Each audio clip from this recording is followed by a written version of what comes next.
Welcome to Lead Different, the podcast that redefines leadership and challenges the status quo. Hosted by Daniel Dominguez, founder and CEO of Why Not Leadership. This show is your compass to becoming a better leader through the power of self-awareness. Good leaders foster teams that are engaged, empowered, and energized. Join us on this transformative journey as we equip you with the tools and insights to lead different. Get ready to challenge the ordinary and embrace self-aware leadership. This is Lead Different. Subscribe now. Discover a new era of leadership. Lead different, because great leaders change the world. Hello, everyone, and welcome to the Lead Different podcast. I'm excited to introduce you to my guest today. We are meeting today with Manny Pinheiro. He is the visionary president and founder of Making Time Count, LLC. As an accomplished executive coach, professional speaker, and leadership consultant, Manny brings a wealth of experience and insight to his roles, including serving on the USO Board of Governors. He is a proud veteran, first sergeant, and chief. He embodies servant leadership through his dedication as a mentor, grandfather, and as a trusted friend. He empowers individuals and organizations by delivering transformative executive coaching, dynamic team building experiences, and inspiring keynote addresses. Above all, Manny is driven by a mission to elevate humanity, helping others chase more and truly make time count. So let me welcome to the stage my new friend and yours, Manny Pinheiro. Welcome to the show, Manny. How are you? I'm doing great, my friend. Thank you. And I love the fact that you identified friend, because that's how it always is supposed to start. So thank you for that. Oh, I love it. You know, one of my guests that I had, Adam Packard, he's a tremendous marketer, and he says conversations count. At the end of the day, he said, you know, he with the most conversations wins, because conversations lead to friendships, lead to relationships. And that's where, that's where the magic happens. And totally. I've enjoyed getting to know you today. For those of you, that aren't on the background of this, Manny and I connected in October of last year, but we hadn't talked in a while because his schedule's busy, my schedule's busy. We've been trying to get this podcast going, and realized my first day back to recording today, and I realized I hadn't done his YOS. I hadn't really had a lot of background, but we spent an hour earlier today, and I feel like Manny is a long lost brother. Yeah, no doubt, man. It was great, man. Just catching up, and you hit it on the head, man. The holiday season can sometimes take you out of your funk, your normal kind of 100 miles an hour, but it's always needed. And so yeah, believe me, I knew that we were gonna connect sooner or later. What was really fun is just reconnecting and realizing why it was that we connected in the first place, because there's so much that we have in common. Both of us are veterans. Both of us believe in contributing and making a difference. I think we both lead with that. And as you guys get to know Manny, you're gonna see that there's a side of him that just wants to give back and make a difference. So we'll talk a little bit about that. But Manny, one of the things is I looked at your background and the things you've done. You're a keynote speaker and an executive coach, but you bring a ton of military experience and a very different journey. You're on the Lead Different podcast. What we want to talk about is, how have you led differently, and how are you helping leaders today lead different through all the lessons you had, because you had a decorated career in the military, in the Air Force. So why don't you walk us through where you started, what made you decide to go into the military? Where do I begin? It seems like a forever journey. And I say journey because it's continuous, but I started back in 1988 when I joined the military, and I look at the timeline that all that was going on at that, and that during that portion of life. But I was still trying to figure out what I wanted to do. I know that you hit it on the head earlier. I know I wanted to serve. It seems like anyone that comes from an inner city is always destined to want to give back. And I think I was kind of caught in that place. I was very invested in the community, but I knew that there was more that I wanted to do, which in fact kind of led the charge for that Chasing More video that's out there. But it was really an opportunity for me to figure out, how can I continue to serve and find what's best in me Mm-hmm. at the same time. And you know, the trials and tribulations of leadership, right? I think Right. we still experience them even now outside of the, you know, now that I deal with a lot of corporate agencies. But it's interesting that in every dynamic setting, everything that you faced in a leadership, you know, in whatever capacity, turmoil or not, that you thought was disruptive in your life, it always comes back around. And Right. you at one point you go, man, I experienced this before, you know, or I know someone just like you, and it was me, you know. So I've been there. it's funny how, you know, life has a way of coming back around. But the leadership, you know, leading different was something that I kind of learned to do. It toned me, and it made me look at things from a different level, because I watched and surrounded myself with people who led differently as well. You know, I think the status quo in the military is one way, my way, highway. And when you have an opportunity to watch someone, you know, get the same mission results but didn't follow the rule book, you tend to write that on your little side notes, and then you go, yeah, this worked, that worked.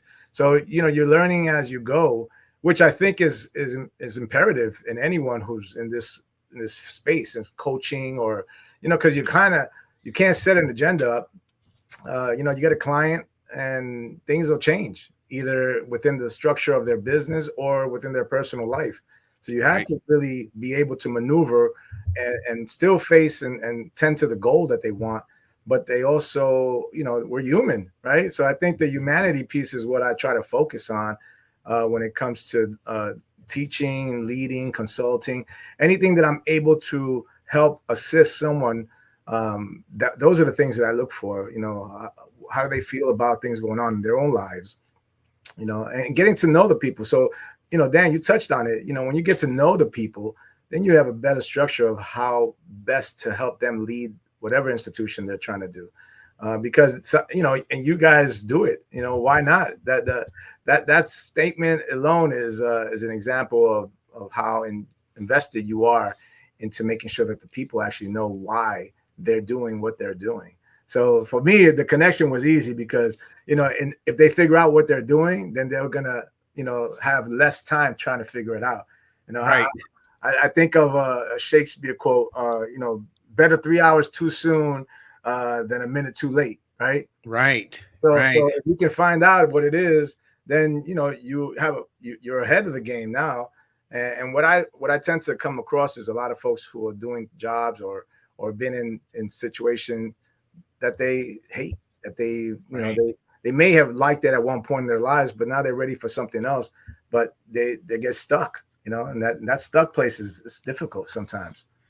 Yeah, it's not a place you want to be, and it's a place I know Manny can help you get out of. And so one of the things we did, Manny, is we did your YOS. So I'm gonna share this with the audience because everybody that's listening, a Please. lot of the people who've listening have gone through this, and we want to make sure they know who Manny is. So Manny's YOS came back as contribute, challenge, and trust. So what we know from those of you who've gone through the process and those of you who are going through it, we're going to give you a little bit of a preview. So Manny's driven to contribute, make a difference. That's his why, is to make a difference in the lives of others, make an impact, have a positive impact on the people with whom he works. His how is to challenge the status quo. And you heard that a little bit, is to help people do things different. He talked about in that brief story about his military career. You see somebody do it and get the same results, but not necessarily following the exact same rules, and you take note of that. And he's been that person that probably did the thing a little bit differently, right? And then when and you know, even as I was reading your introduction, his what is trust. And one of the things he talked about, he is on a mission to elevate humanity, but also to bring trust. You know, he said it. He's in his intro, we said it. Servant leadership through his dedication as a mentor, grandfather, and trusted friend. So, I mean, what a great combination for a coach, somebody that wants to contribute to the success of his clients, who's going to challenge his clients to do things that they may not be comfortable with. One of my fellow track coaches likes to say, you got to get comfortable being uncomfortable. That's right. when the growth happens, right? That's And right. he's also a trusted friend. So, Manny, I'd love for you to get your thoughts on your YOS. What do you think of the process? We I, went through it this morning. Man, I was, we talked about it, feedback, right? How important feedback really is. And I, sometimes you need to reinforce yourself with those things that you sometimes don't realize you're contributing. And I believe that, it's a reflection, right? That captures the powerful truth about yourself and about your life. I mean, how often do we passively accept our circumstances and then, postpone the change that we really need to do in order to live a better and more fulfilled life? For me, that YOS was like, oh, okay, you're back in the game now. And it was, what better, you touched on this, man, but this is the first for the year. So Right. I'm excited with the opportunity to regain a little bit of more momentum in hearing this and hearing, what is it that I'm doing to lead different, but more so, what is it about my YOS that actually reflects who I am, right? Right. Well, and you did a great job. We talked through some stories, and I want you to definitely, you mentioned growing up in New York. You're a New York kid, tough kid, been through a lot already, and then you go into Uncle Sam's Air Force, and you had some great mentors along the way, Yeah. and you mentioned in another podcast somebody taking you under their wing and really helping shape who you became as a leader. But you also mentioned when you were talking about you growing up in New York, and you grew up in the city, in an inner city, you're destined to give back. And I will tell you, not everybody is driven like you are to give back. That's a driver for you, and you're doing it right now. Tell us about your journey with this mentor who help shape you and help you become the best soldier, best airman you could be. Well, it's interesting, and thank you for the opportunity, because I don't know whatever happened to him, right? Johnny Blanton was his name, staff sergeant, and I remember him, man. I've shared this story in different forums with different people about the transition of an individual. He was from the city too, not New York, but he was from the streets of Chicago, and he understood. He had been in the military for quite some time, and in those days, you don't get promoted fast, so a staff sergeant was like God, and so he had been in for quite some time. And I remember that he pulled me aside and asked me how long did I want to be in the military, and I was like maybe a year or 2 years into the military, and I said, I don't know. And he says, I'm asking you this because you're about to go home because you got an attitude. So that was like, whoa, I wasn't ready. I wasn't prepared for that. And what he did was he kind of shifted the whole tone of the conversation to making sure that I understood the role that I was supposed to have, and that it was no longer about me. It was about the team. It was about refocusing the bigger mission and looking at it through different lenses. And from a kid who grew up just kind of in survival mode, that was kind of new for me. I had some folks that pulled me back from some rough patches in the city, but hearing it from someone in this new element of my life that took time to actually care about me enough to share that was a game changer. And so I'm probably another reason why, as I grew into becoming an NCO, I became very hard on a lot of the younger airmen, because I wanted them to have the same experience, but if not, understand that I cared, because that's what he shared with me, is that he cared. He didn't want me to get back and figure it out while I was in. I think a lot of folks join the military just for some type of let me fill this square and see what comes out of it. But a 3 or 4 year tour is like, you can do it and then say, okay, now what? But I had nothing else to fall on. So I realized if I left the military now, I would be back in New York, right? I would be back in the city, trying to figure it out again. And I had already took the chance. Like, I moved, my chess pieces were moved up already. So I had to play this game. I had to see it through. And so I really, I reflect a lot on Johnny, on Staff Sergeant Blanton. because he did. He changed the trajectory of how I looked at things, and made me realize, you know, through all the noise in the military, you got to settle down. You got to really take an opportunity to understand what is it that you're looking for, you know, and then find a way to actually get there. I was coming in from the city environment. I had a city mentality. I was very selfish in my actions. You know, it's about me, right? And then he realized, no, it's not. You're not that important. Yeah. Well, you're here to serve, right? He probably and put that on you. It's, hey, you're here to serve. You know, one of my favorite quotes, Dave Duran talks about it, is, you know, we come into this world with a certain amount of motive of potential, right? And none of us want to get to the end of our journey and have that exit interview with our maker and have him tell us, hey, look, here's how much potential you had, and here's what you did. Yeah, yes, sure. I want to hear, hey, here's the potential I gave you. That's right. And here's what you did, right? This is what you did. That's right. It's easy. It's easy. And you got pushed. You're spot on. Look, because it's so easy to fall into the trap of believing that time is infinite, right? So if I don't learn it today, I could learn it next week, or maybe next month, or maybe next year. But you know, so we delay taking action on confronting uncomfortable truths about, you know, our current state. And that happened to me a lot. You know, I mean, his situation and his one-on-one was just the one of many situations that came after that. You know, and as you pointed out, you know, we're the product of our choices, right? We make all the things that we do. We have to be accountable for them. But if we're not happy, you know, where we're at, and you know, and we start saying things like life is unfair. You know, what we do is that we allow ourselves to remain stuck right in that same place. And that's what I didn't want. And another reason why I left the city is because I think, you know, there weren't many people that were telling me that I can do anything I wanted to do. So you kind of sit back and you got to take a realization that, well, somebody told somebody, because, you know, they left, you know. Right. And it wasn't until I experienced it in high school prior to my joining the military is when I saw a guy from my own neighborhood who a year ahead of me joined the military, joined the Marine Corps. And when he came back, I didn't even recognize him. You know, so that was another one of those, man, if he can do it, you know. Right.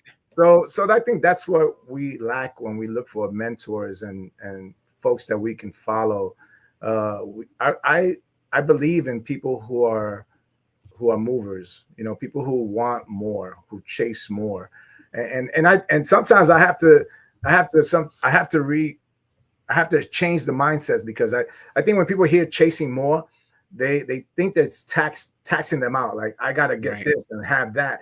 No, chasing more is that life has so much to offer, right? But you control how and where you want to, you know, get to it. Like, it's like fishing. You know, you could have the best pole, you could have the best line, you could have the right spot, but you may not catch anything, right? So do you stop fishing? Do you quit? Do you say, you know what, I'm bringing this pole back to Walmart, you know, right? or the bass shop, or wherever you buy. No, you go out another day, right? And you try again. And you know, I equate everything to the try. You have to. Yeah. You have to. But it's funny you mentioned that, because I was, believe it or not, I was at Mass this morning, and the pastor was talking about knowledge. We, you know, in today's world, we have access to all the knowledge in the world. This laptop in front of us, we can access pretty much anything that's ever been written, ever been said. You can watch it in a video, you can see it. But he said there's three parts to actually getting things done. There's knowledge, then you got to believe it, right? So, you know, then you got to believe, and then you got to act. So there's knowledge is good, but you can know anything. Do you believe it? Now that you believe it, are you willing to take action? Now that you know and believe it. And I thought it was such a great metaphor for what coaching. I'm sure you see it with people you work with, Manny, and people you've mentored throughout your time. You know, there's a lot of people with knowledge, a lot of people who believe, but The ones that get things done are ones that actually take action. So there's knowledge, there's believing, and then there's taking action. What do you think about that?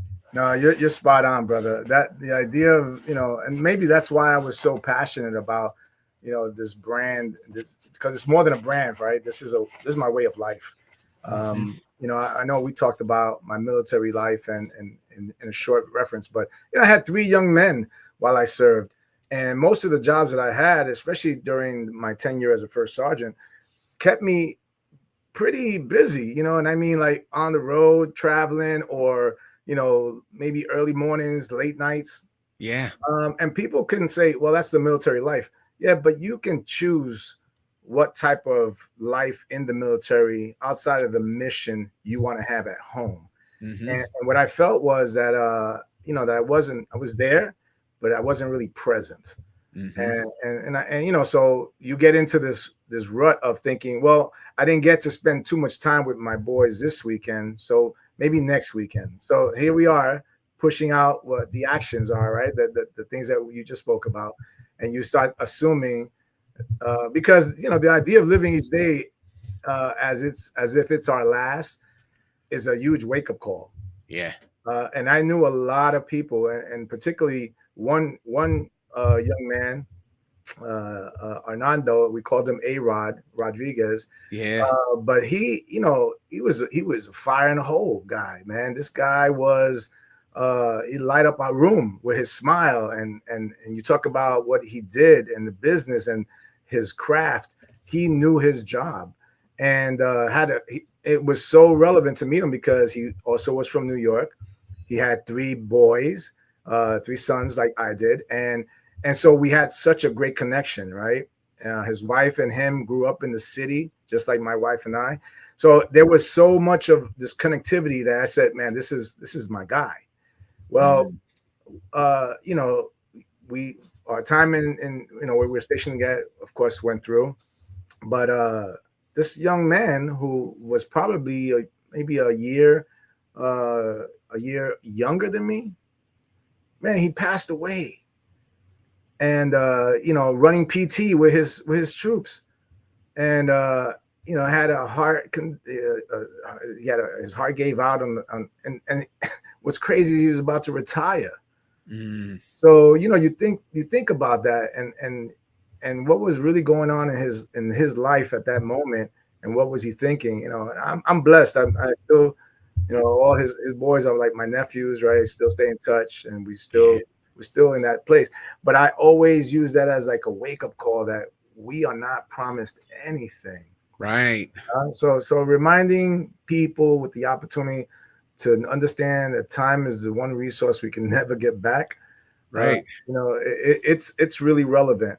It's in truth, we do have control over how we live every day. Even though we say change may be difficult, because it requires us to actually take risk, but we have the power to make different choices, yes. and lead a better life. I mean, I'd rather have an opportunity to speak with a client or coach someone through a strenuous time that they're having, and before they actually become unhealthy or get into a bad discussion with a loved one. I mean, those things they're all made up of something that's going on in your life that you're not resolving. Right. Oh man. So I want to talk about your shirt says it's the name of your company, Making Time Count. One of the interesting things is you came out of the military with your brand. That was your tagline already. Yeah. You'd been talking about that with the people you led for a long time.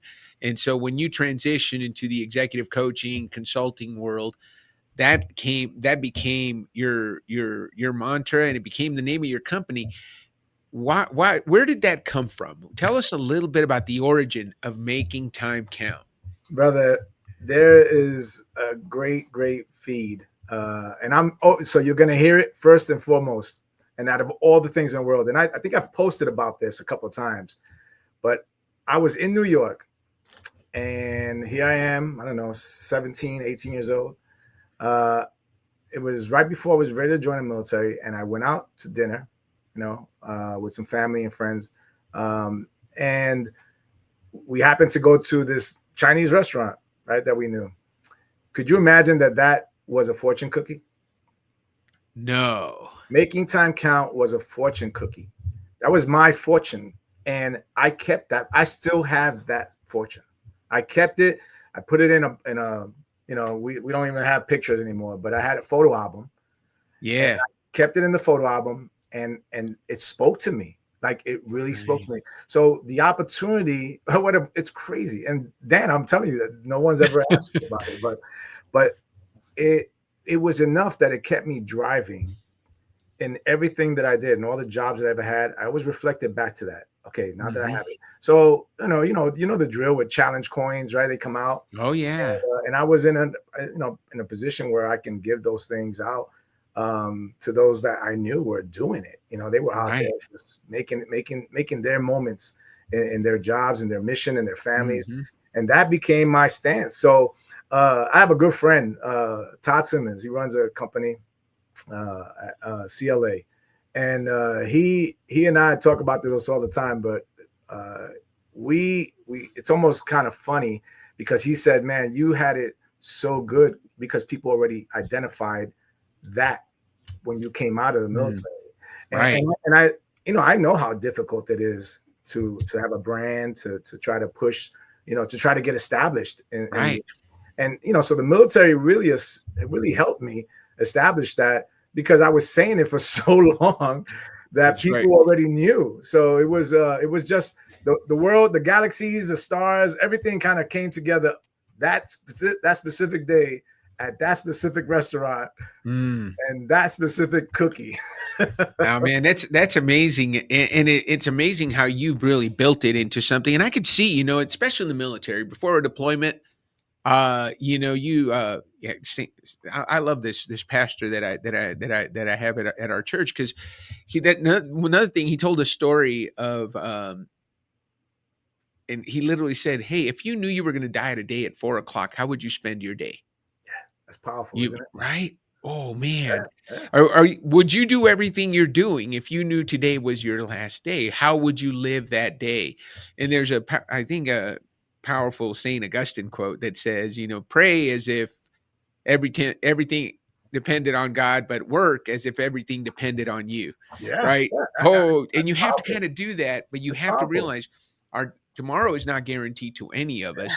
And I think that's where making time count. I think it really comes to life when you're about to go on a deployment and you're like, realize, hey, I may not be here. I may not be back in 6 months. Right. I've had lost a lot of battle buddies, and so those things, they do spark a different way of thinking about, the things that you're doing, right? Choosing to make our days meaningful. I mean, you really have to take some real heart into that. And because we want to be responsible, but I think what happens to us is that, and this goes back to that servanthood, that servant piece of the pie, is that we try to be responsible for everyone's happiness.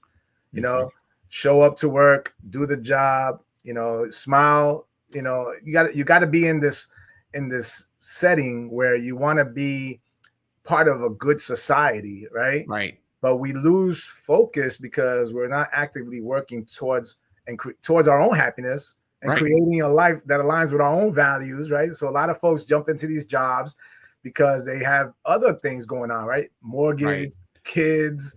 So they're stuck in this place, and they go, well, I guess this is where I'm supposed to be, not realizing that at the same time, it's also a way to avoid the discomfort of just facing regret. So this is so funny that, and I'm glad this came up, is because sometimes even in my conversations with people, I hear it, right? They say things like, I don't regret anything, and it's almost like they're taking their own cornerstone, right?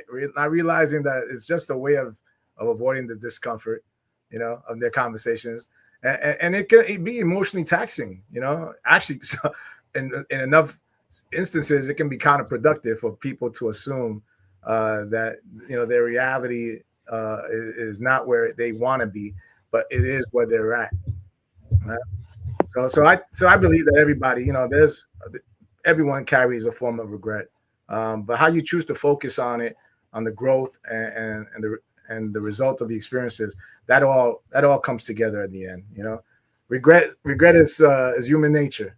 You know, it's Yeah. I've read one time, I think regret is like 82% of people experience regret, and 76%.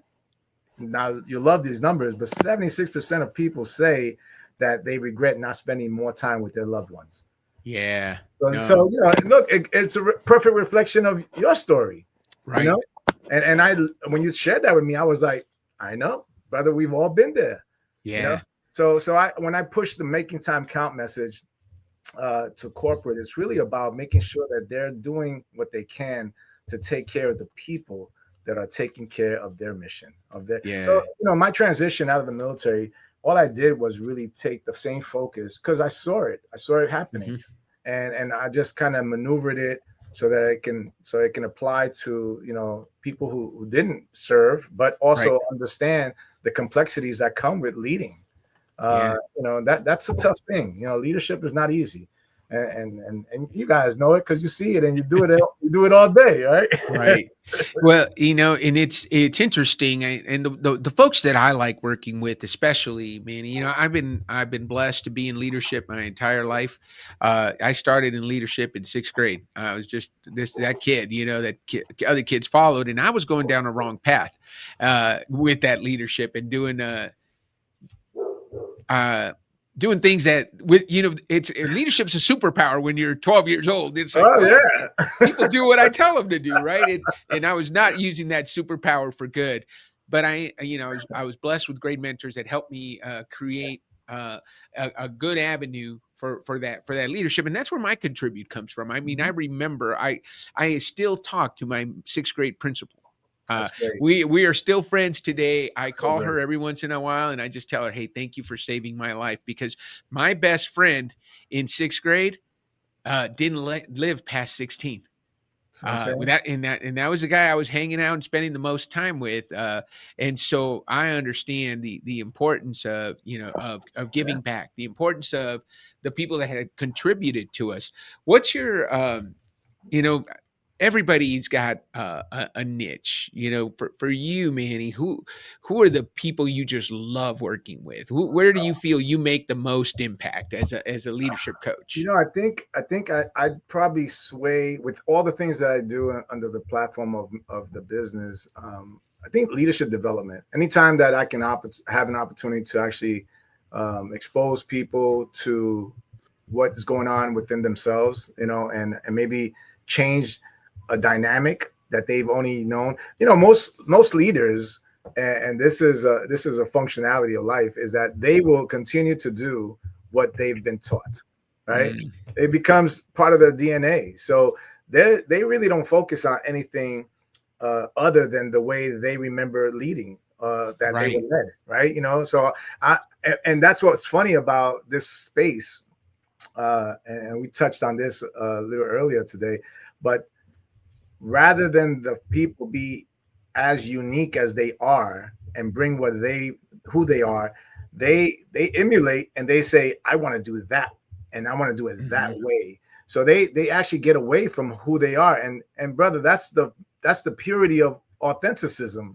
So if you can't even be you while you're trying to be someone else, you know, now there's a huge fault line, right? The earthquake is about to go down.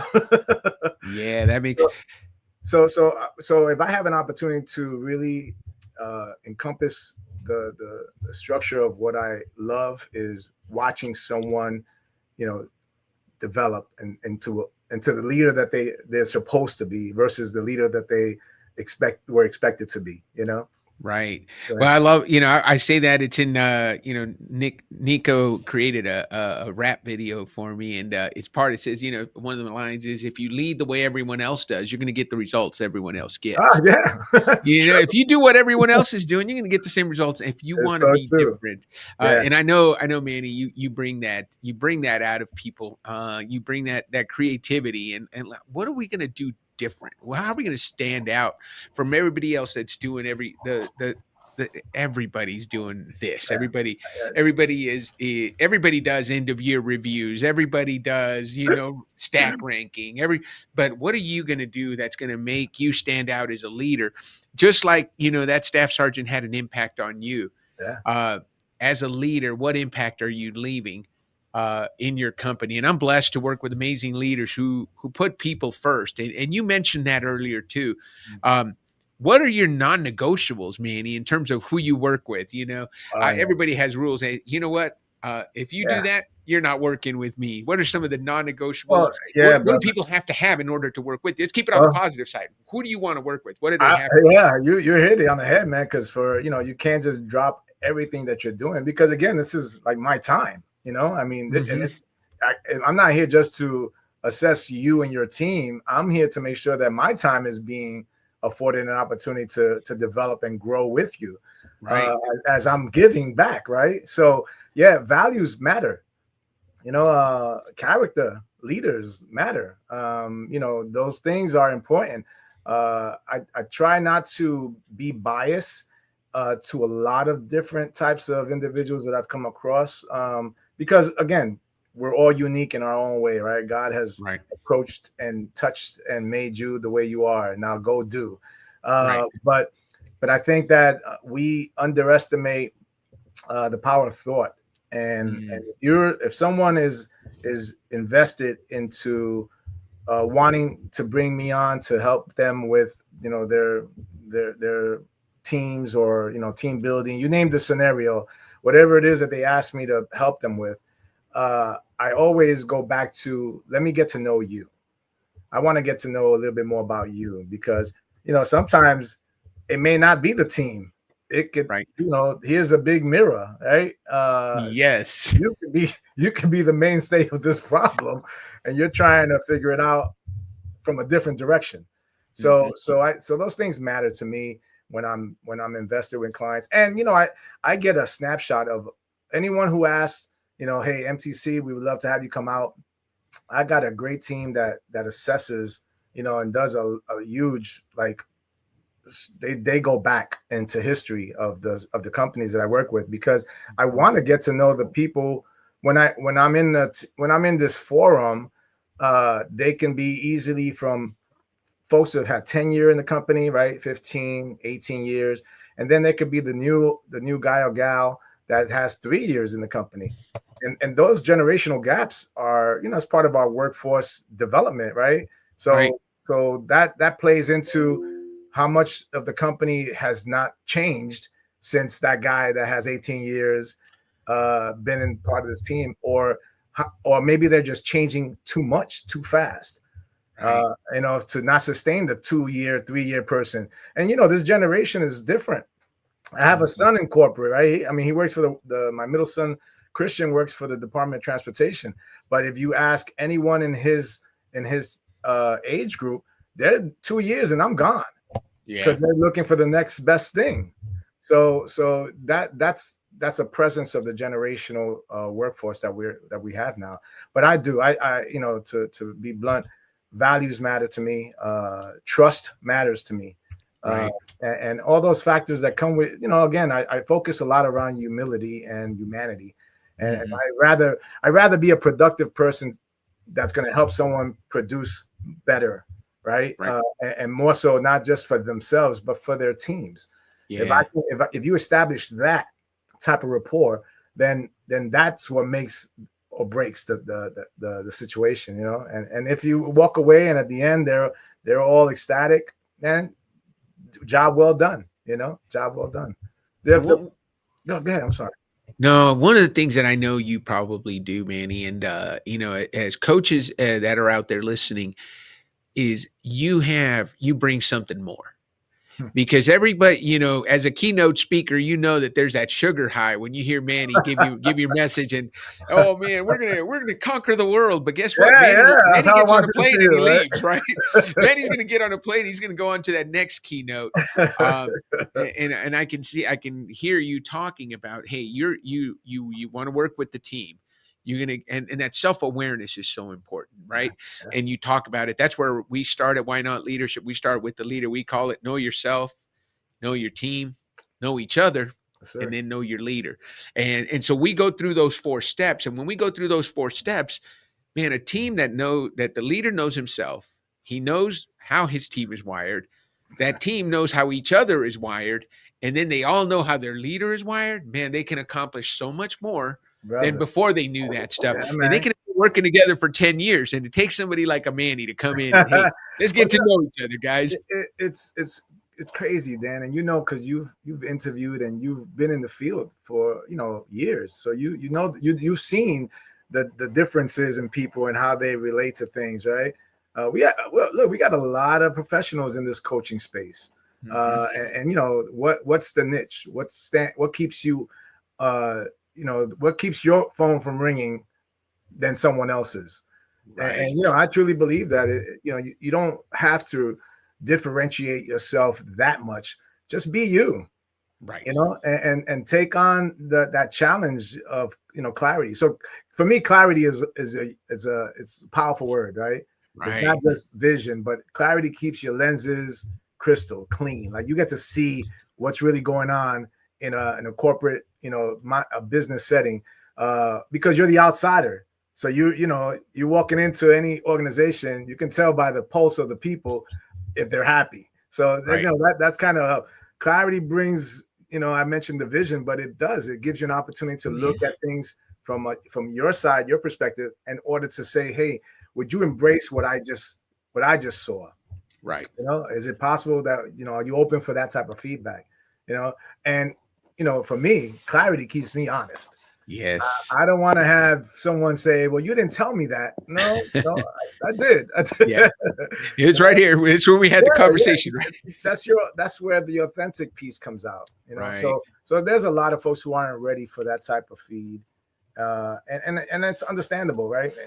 My conversations with senior execs, or even the SES, the folks who are bringing me in to talk about what contributions I can bring to their team, I have to fall back on it, because I can't change the organization just because you asked me to come and either shape them up with a powerful motivating speech, or maybe sit down with them and do some a resilience training or something. Right. I cannot. Manny Pinheiro cannot do that. I Right. can try to influence a little bit of the change, but Right. at the end of the day, when I leave, the organization goes on. Oh yeah. And the leaders that run those organizations, they go on. Yeah. Oh yeah. Well, it's interesting you say that, because like I said with the sugar high, you've got to be committed. The people that bring you in have to be committed to making those changes. And I love that you do the homework that you do on them beforehand, because otherwise, one of the things that one of our cornerstones is, we don't want to solve a problem you don't have. When you got a hammer, everything looks like a nail. So I don't want to come in and give you big something that's not what you need. You need a wrench. You don't need a hammer. So maybe we need to talk to someone else. You're on fire, brother. You're speaking the language of friends. Yeah. That's good stuff. Well, Manny, I always like to ask this question, because we're Why Not Leadership. This is the Lead Different podcast. Tell us about your biggest why not moment. Time in your life when you said why not to something, and you're so glad you did because of the way things have turned out. Talked about regrets. People don't regret what they did. People regret what they didn't do. Tell us something that you're so glad you did. This is not about regret. This is something that you said why not to. Yeah, no, man. That's a powerful question, because it relates to everything that has changed my life. Marrying my wife, even before that, having an English teacher, Mr. Gordon, who said you can do anything. Man, the fortune cookie that I used as an opportunity to gauge how I wanted to live my life. The birth of my sons, the startup of this business was at the island in the kitchen table. Literally I was sitting around. I had just retired, maybe 6 months, and my middle son said, hey, Dad, what you gonna do with that whole making time count thing? Because we heard it all our lives. So just having these pokes that kind of woke you up at one point in your life to say, I could do this. I could do this. You know, look, I shared this earlier. You know, when Gary Sanchez picked up the phone and called Simon Sinek, you know, and then I think back to when I first met Simon, you know, at a lunch, and I asked him about, you know, his presence and what he does and how he started, and realizing I could do that too. You know, Yeah, I could do that. You know, so I think when you have enough confidence in yourself and your abilities, you got to just go for it. I mean, if the way I see things, especially with making time count as a brand, as a lifestyle, as my personal mantra, is that the approach is less about, it's about wanting for circumstances to change, you know, on their own.